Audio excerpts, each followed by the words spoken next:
Détour Jésus Christus, loué soit Jésus-Christ. Amen. Bonjour, voici les titres de Fraternité mercredi matin. La congrégation des frères Francis Trinitaires du diocèse de Mbuji-Mayi s'est enrichie ce mardi de 2 nouveaux frères profits. La cérémonie s'est déroulée au cours d'une messe présidée à la paroisse Saint-Kizito de Lukelenge par l'évêque diocésain. Le gouverneur de province a entamé une tournée d'inspection dans les entités territoriales décentralisées du Kasaï oriental. Jean-Paul Mbobokapo a débuté par la commune de Djoulou ce mardi 25 mars. Devant plusieurs personnalités, l'autorité provinciale a mis l'accent sur une collaboration renforcée entre les dirigeants à tous les niveaux afin de répondre aux défis urgents et améliorer le cadre de vie des populations. Deuxième jour des consultations initiées par le chef de l'État en vue de la formation prochaine du gouvernement d'unité nationale. Le conseiller spécial du chef de l'État en matière sécuritaire et facilitateur choisi a reçu dans ce cadre hier mardi le président du mouvement de libération du Congo, Jean-Pierre Bemba Gombo, qui au sortir de cet entretien avec le professeur Désiré Cachemire Kolongele a montré que l'objectif est d'atteindre l'unité nationale. Éliminatoire mondial 2026, nouvelle victoire de l'équipe nationale congolaise qui s'est imposée 2-0 devant la Mauritanie au Nouadhibou Municipal Stadium pour le compte de la 6e journée. Freddy Nkachamaï est à la technique, je suis Paulin Grasse-Kassonga.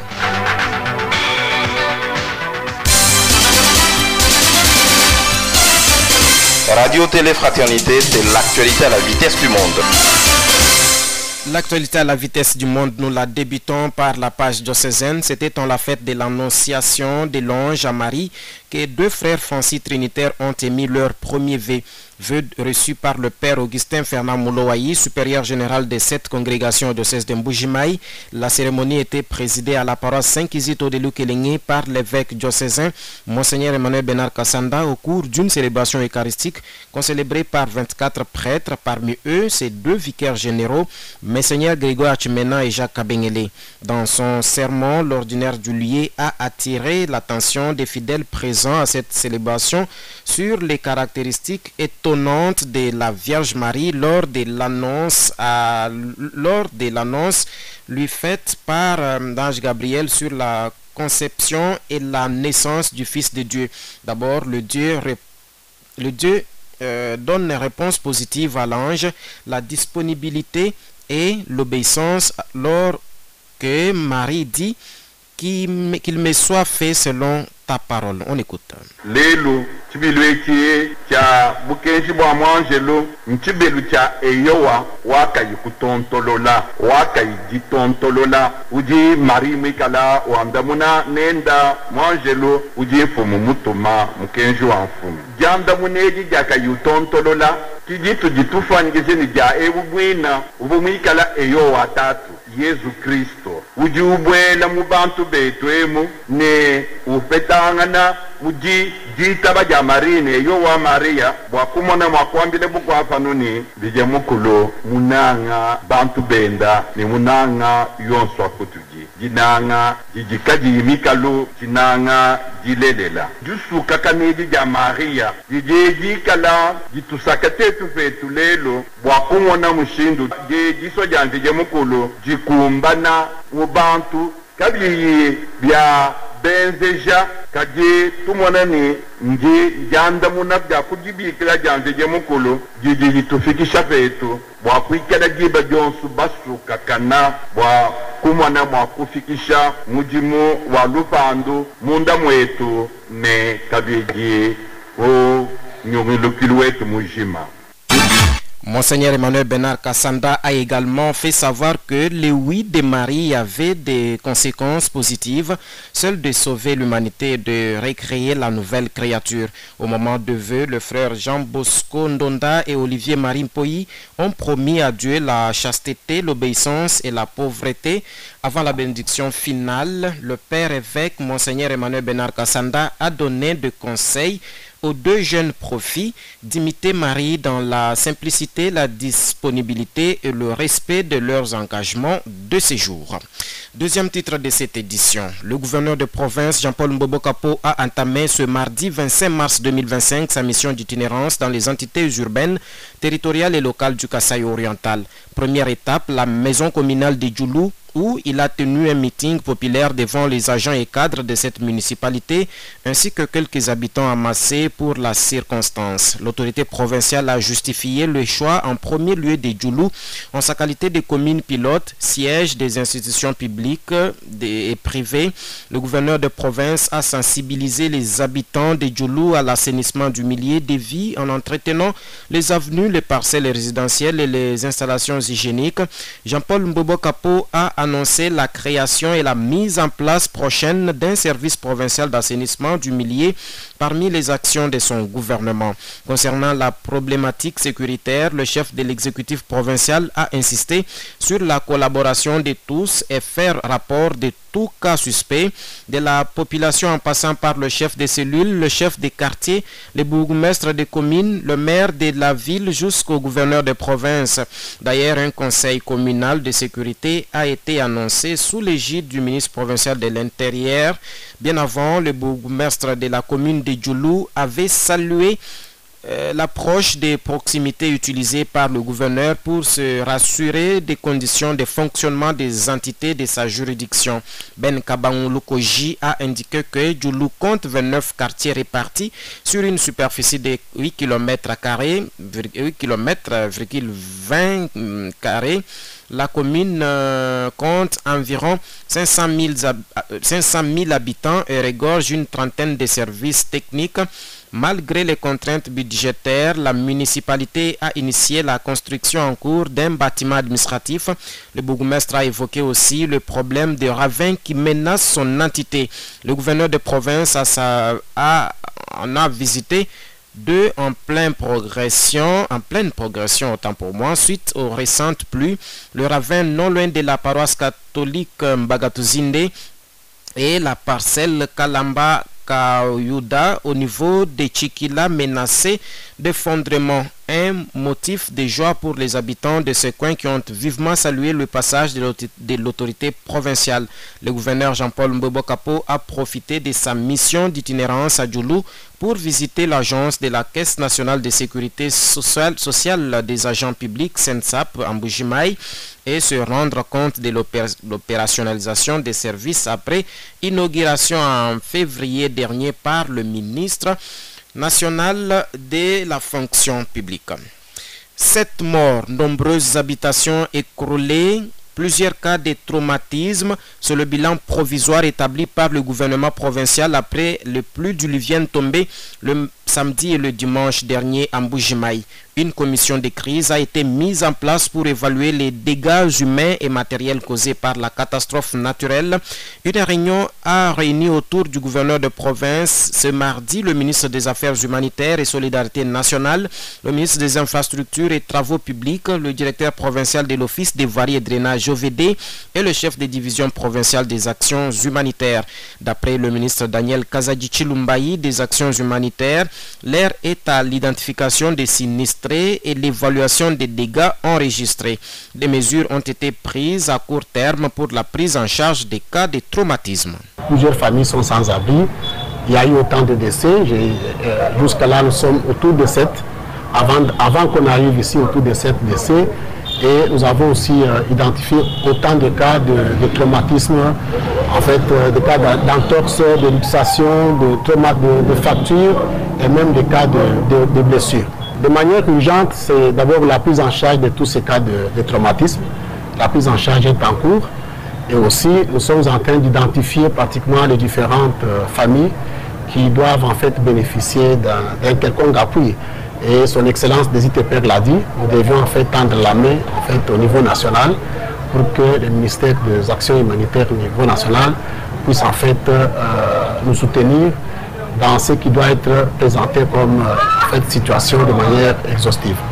L'engagement est ferme. Déjà depuis hier, quand nous tournions, tous les cas de traumatisme ont été pratiquement acheminés à l'hôpital. Ça c'est un. Et puis nous sommes là en train d'identifier tous les décès.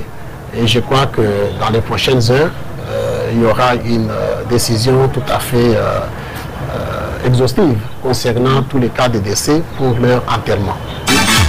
Du côté infrastructure et travaux publics, l'Office des voiries et drainage est chargé de réaliser le plan de gestion de la crise. Plusieurs têtes d'érosion sont en progression. La pluie a dérangé certains ouvrages d'assainissement en construction en Mbuji-Mayi. Trésor Kachala, directeur provincial de l'OVD, parle de ce qui doit être fait. Ce qu'il faut d'abord retenir, c'est que la ville de Mbuji-Mayi a connu une pluie exceptionnelle. La population ne peut pas s'alarmer parce qu'il y a beaucoup de choses qui ont été faites sur le plan des infrastructures. Nous avons ce jour moins de problèmes qu'il y a quelques années. Il y a plusieurs efforts qui vont continuer à être consentis, notamment sur le collecteur de la cave, comme l'excellence l'a dit, mais aussi sur d'autres sites érosifs qui sont en train de se réactiver aujourd'hui. Donc le nécessaire sera fait pour que dans un meilleur délai, qu'un plaidoyer soit fait au niveau du gouvernement central pour une intervention. C'est une situation qui est connue. Nos ingénieurs ont été sur ce site il y a pratiquement 2 semaines sur instruction de son Excellence Monsieur le Gouverneur à la demande du bourgmestre de la commune de Dioulou. Cette érosion nécessite un programme à part entière. Nous sommes en train de préparer ce dossier qui est une étude qui n'est pas liée au sinistre actuel.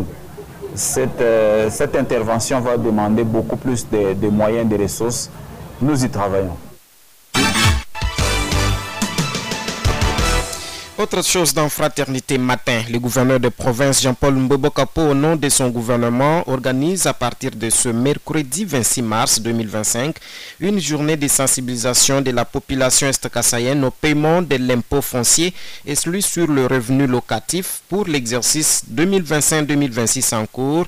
Le cadre choisi est la salle de club MIBA et l'objectif poursuivi et d'appeler les assujettis, les contribuables donc, à s'acquitter de leur devoir fiscal, a dit Nestor Pandakamunga, directeur provincial de la Direction générale des recettes du Kasaï oriental, régie financière qui regroupe les recettes ici au Kasaï oriental. On l'écoute au micro de la radio Fraternité. Nous annonçons à la population du Kasaï oriental que son Excellence, Monsieur le gouverneur de province du Kasaï oriental, a prévu une grande activité de sensibilisation où il va intéresser et parler à sa population par rapport au paiement des taxes et impôts. Surtout, il va beaucoup parler de l'impôt foncier et l'impôt sur les revenus locatifs. Je pense, si vous passez dans les différents ronds-points, vous allez voir déjà les calicots qui sont déjà placés toujours dans ce cadre-là de sensibilisation. Dès ce mercredi, il y a une grande activité qui est prévue. On va assister à une caravane motorisée. Vous allez voir aussi des véhicules qui vont passer avec le message de sensibilisation. Donc notre population doit comprendre que payer l'impôt, c'est assister et contribuer au développement de notre province. Alors, rendons-nous maintenant à Tchiboué où la crise des fonctionnements et des productions à la SACIM, Société Annie Congo d'investissement minier. Les travailleurs ont été encouragés lundi par le gouverneur de province, Jean-Paul Mbobokapo, à faire preuve de patience et à éviter toute forme de justice personnelle. La SACIM ne va pas arrêter son fonctionnement. Nous sommes déjà debout pour trouver des solutions, a rassuré l'autorité provinciale qui a souligné l'importance de cette entreprise, non seulement pour le bien-être social des travailleurs, mais aussi pour l'économie de la province. En effet, la SACIM est l'une des dernières sociétés minières encore en activité en province. Lors de sa visite à Tchiboué, le gouverneur Jean-Paul Mbobokapo a rencontré les travailleurs exacerbés par leurs conditions de travail et de vie dont les arriérés de salaire s'élèvent entre 12 et 14 mois. La production est arrêtée. Le personnel n'a pas trouvé son compte dans la vente de plus de 500 000 carats de diamants, a fait savoir leur représentant. Le chef de l'exécutif provincial a promis de s'impliquer pleinement dans ces dossiers pour que les solutions urgentes soient trouvées. Le manque de courant de la centrale de Tubi-Tubidji impacte négativement la vie sociale dans le territoire de Miabi, épicentre même de cette énergie. La société civile du Congo tire la sonnette d'alarme. Selon le président de la Sosico Miabi, le manque de courant a des incidences sur la desserte en eau potable et la vente des produits et services. Christopher Kawaya est au micro de la radio diocésaine. La société civile du Congo Socico-Coordination de Miabi tient à exprimer sa vive préoccupation quant aux effets néfastes des coupures des courants récurrentes sur la vie sociale et économique de la communauté. Ces coupures, souvent non annoncées, provoquent une série de conséquences graves, notamment augmentation des prix de certains produits ou services, comme le bassin d'eau augmente à raison des coûts supplémentaires supportés par les fournisseurs. Cette augmentation qui pèse sur le budget des ménages déjà fragilisés prouve à suffisance l'inaction des autorités, car le bassin d'eau qui se vendait à 200 francs congolais se vend désormais à 250 francs. Hormis la hausse des prix, de nombreux commerçants subissent des pertes considérables quant aux vivres frais. Face à cette situation, la Socico Miabi appelle tous les acteurs concernés à prendre des mesures urgentes afin de protéger la dignité et le bien-être des citoyens. La fourniture stable et équitable d'électricité est essentielle pour garantir une vie sociale harmonieuse et un développement économique inclusif. Le retrait de João Lourenço et la nomination des nouveaux médiateurs annihilent tous les efforts fournis dans la recherche de la paix en RDC. C'est l'avis de Nicolas Mbia, membre du mouvement citoyen Lutte pour les changements Lucha-Mbujimai. Face à ce tableau, il pense qu'il est temps d'activer toute l'intelligence stratégique de la République pour que ce qui arrive aujourd'hui ne se reproduise plus. Aussitôt souhaite-t-il que les leçons et les bonnes soient tirées de la situation que traverse la nation actuellement en renforçant l'armée afin que plus tard l'on ne revienne plus à la table des négociations avec les mêmes personnes et les mêmes revendications. L'impasse dans le mécanisme des Luanda qui vise à résoudre la crise dans la partie Est nous inquiète. La crainte est que, avec les retraits du président João Lourenço et la nomination des nouveaux médiateurs, qu'on soit à mesure de répartir à zéro, alors qu'il y avait déjà des discussions, il y avait déjà des avancées. Donc je pense qu'il est essentiel que la RDC veille à ce que les acquis de ces mécanismes soient maintenus et qu'on ne puisse pas répartir à zéro dans les discussions. Il est aussi primordial qu'on active toute l'intelligence stratégique de la République pour que ce qui arrive aujourd'hui à notre pays ne puisse plus revenir. Qu'on soit en mesure de tirer des leçons et des très bonnes leçons de tout ce qui nous arrive pour équiper notre armée, pour renforcer notre armée, pour renforcer notre système de défense et que cela puisse transcender en fait des régimes, que ce ne soit pas après Tshisekedi que quelqu'un d'autre vienne implémenter sa marque sur la question, que ce soit des questions sur lesquelles nous sommes intransigeants, quel qu'en soit le bord politique ou quel qu'en soit celui qui viendra au pouvoir. Il est essentiel vraiment de tirer des leçons pour que plus tard, qu'on ne revienne pas à la table des négociations avec des personnes qui ont les mêmes revendications, qui reviennent, qui se recyclent, qui reviennent et qu'on utilise contre notre République. C'est tout simplement absurde. On dirait qu'on ne fait que subir et on n'anticipe pas. Donc je pense qu'il faut anticiper cette fois-ci pour ne pas revivre les mêmes choses. De son côté, Symphorien Djibou qualifie le retrait du président angolais de diplomatique. Pour cet acteur politique, le nom dit de ce retrait est qu'il en a marre de la mauvaise foi du Rwanda qui n'a pas voulu négocier. Je crois que c'est une déclaration diplomatique. C'est vrai qu'il a annoncé officiellement. Mais moi, je pense que ce que peut-être le président Lourenço n'a pas su dire clairement, c'est qu'il en a marre de la mauvaise foi de Rwanda. Parce que du côté congolais, nous avons montré largement notre bonne foi. Que des fois, personnellement, le président de la République a répondu plusieurs fois à des appels. Ils ont prétexté, non, voilà, on veut causer directement avec M23. Bon, ça va maintenant, nous allons causer avec le M23. Mais vous trouvez que ça a toujours été des morts-nés. Tout ce qui a été initié, ça s'est soldé par des échecs. Le Rwanda n'a pas répondu. Pour l'un des M23, n'ont pas répondu. Donc, mais le président Lourenço, c'est un responsable. Vous imaginez, quand on vous donne des responsabilités de médiateur, vous appelez les gens. Ils boudent votre invitation. C'est un dénigrement. Ça, il ne va pas le dire clairement. Mais je crois qu'il en a marre. Parce que ces responsabilités du président de l'Union africaine, certainement que ce sont des lourdes tâches, mais ça ne pouvait pas l'empêcher à continuer la médiation. Je crois que en coulisses, il y a des choses qu'on ne maîtrise pas dans cette démission là-bas ou dans ces retraits-là. En rappel, dans une annonce diffusée via le compte Facebook de la présidence angolaise lundi dernier, João Lourenço a décidé de se désengager en tant que médiateur du processus de Luanda. Nous avons besoin de ministres efficaces et non des mercantilistes et vedettes. C'est ce qu'attend Symphorien Djibou du gouvernement d'Union nationale qui sera issu des consultations qui se sont ouvertes lundi à Kinshasa.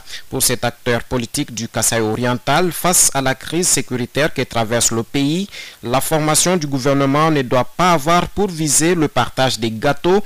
Il pense qu'il faut plutôt miser sur les intelligences du pays afin de reconquérir les territoires sous occupation de l'ennemi.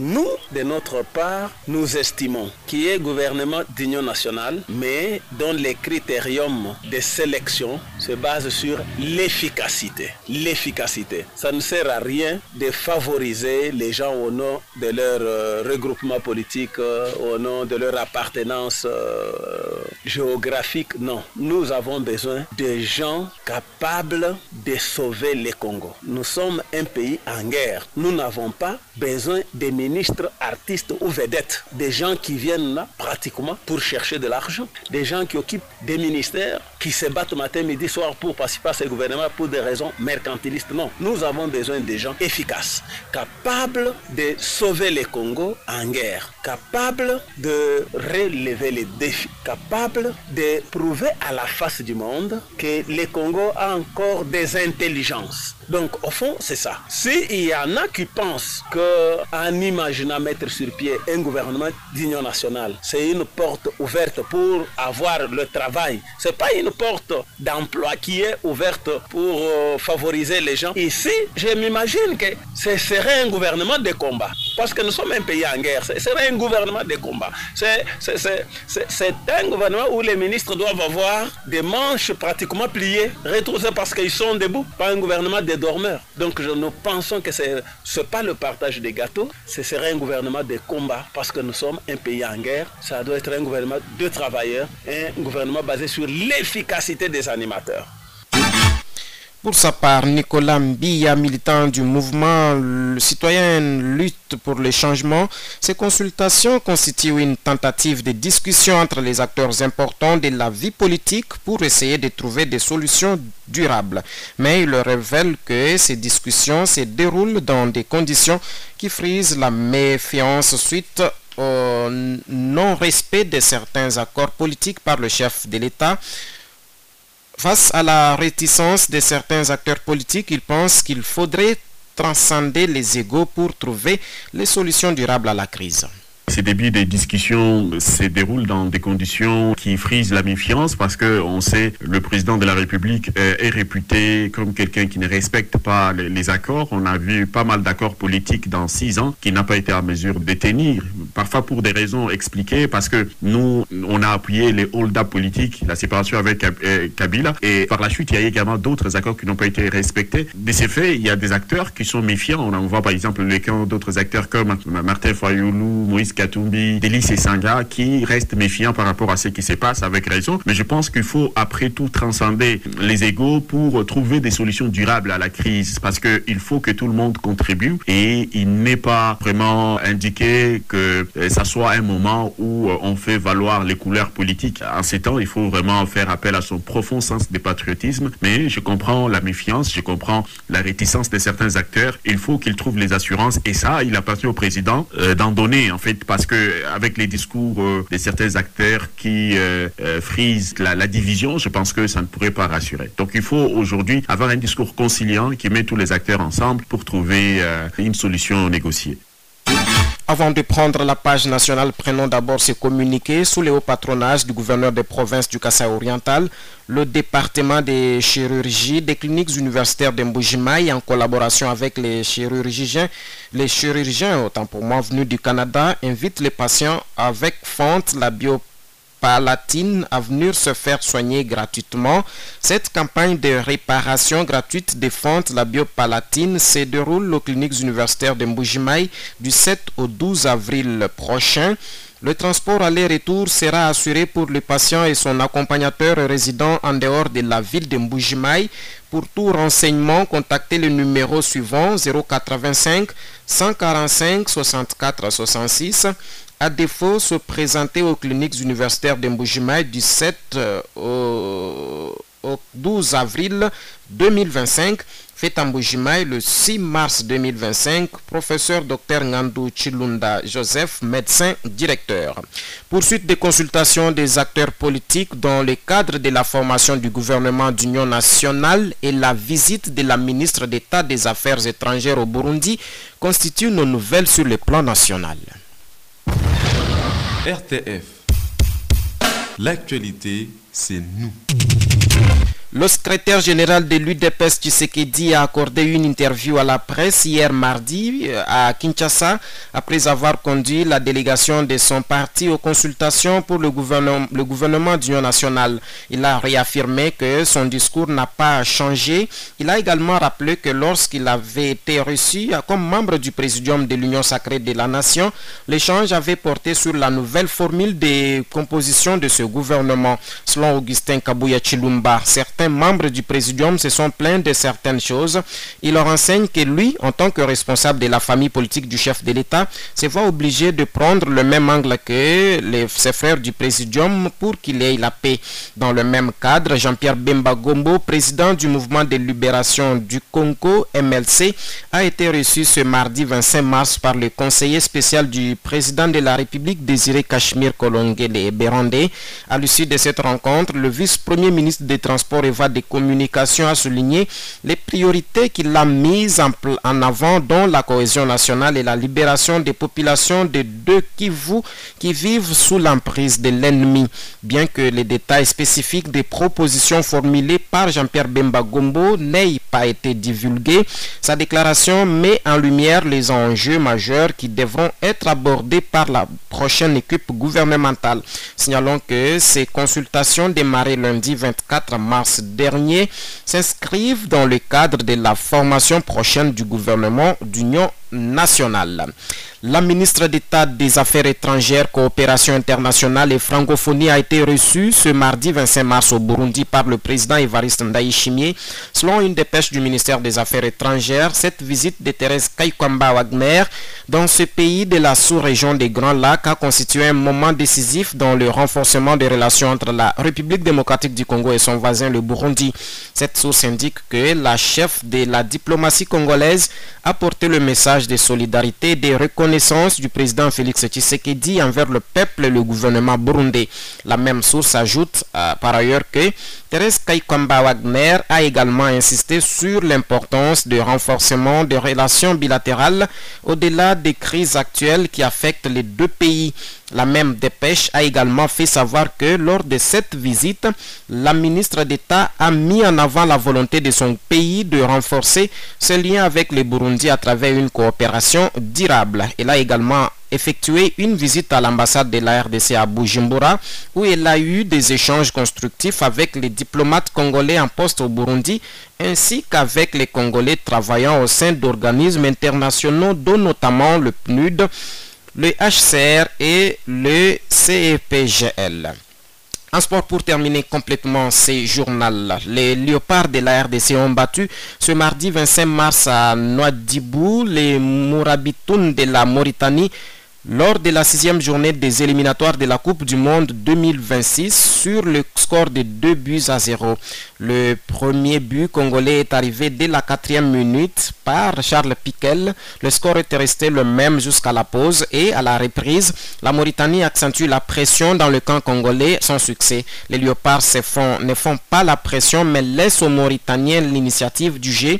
À la 66e minute, Fiston Kalala-Mayele remplace Cédric Bakambu et ce changement fait courir la défense adverse. La surprise intervient à la 82e minute par le but de Fiston Mayele Kalala. Grâce à cette victoire, les Léopards prennent provisoirement la tête du groupe B avec 13 points devant les Crocodiles du Soudan 12 points et les Lions de la Teranga 12 points également. La 4e place revient au Togo battu hier par le Sénégal 0-2 avec 0 buts à 2 avec 4 points, suivi du Soudan du Sud 3 points et la Mauritanie boucle la marche avec 2 petits points seulement. En septembre prochain, la République démocratique du Congo jouera la 7e journée de ses éliminatoires en déplacement face au Soudan du Sud avant de recevoir à Kinshasa le Sénégal lors de la 8e journée. Mesdames et messieurs, ce journal est fini. Nous vous disons merci de l'avoir suivi. Freddy Ngachama, la mise en onde. Je m'appelle Paulin Grace Kassonga. Au plaisir de vous retrouver très prochainement, mais bien avant de vous quitter, rappel des titres. La congrégation des frères Francis Trinitaires du diocèse de Mbuji-Mayi s'est enrichie ce mardi de 2 nouveaux frères profits. La cérémonie s'est déroulée au cours d'une messe présidée à la paroisse Saint-Kizito de Lukelenge par l'évêque diocésain. Le gouverneur de province a entamé une tournée d'inspection dans les entités territoriales décentralisées du Kasaï oriental. Jean-Paul Mbebo Kapo a débuté par la commune de Djoulou ce mardi 25 mars. Devant plusieurs personnalités, l'autorité provinciale a mis l'accent sur la collaboration renforcée entre les dirigeants à tous les niveaux afin de répondre aux défis urgents et améliorer le cadre de vie des populations. Deuxième jour de consultation initiée par le chef de l'État en vue de la formation prochaine du gouvernement d'union nationale. Le conseiller spécial du président de la République en matière sécuritaire et facilitateur choisi a reçu dans ce cadre hier mardi le président du mouvement de libération du Congo, MLC Jean-Pierre Bemba Gombo, qui, au sortir de cet entretien avec le professeur Désiré Cachemire Kolongele, a montré que l'objectif est d'atteindre l'unité nationale. Éliminatoire mondial 2026, nouvelle victoire de l'équipe nationale congolaise qui s'est imposée 2-0 devant la Mauritanie au Nouadhibou Municipal Stadium pour le compte de la 6e journée. L'autre est à suivre à 13h15 de Mbuji-Mayi. En attendant, je vous souhaite une très bonne journée. Au revoir.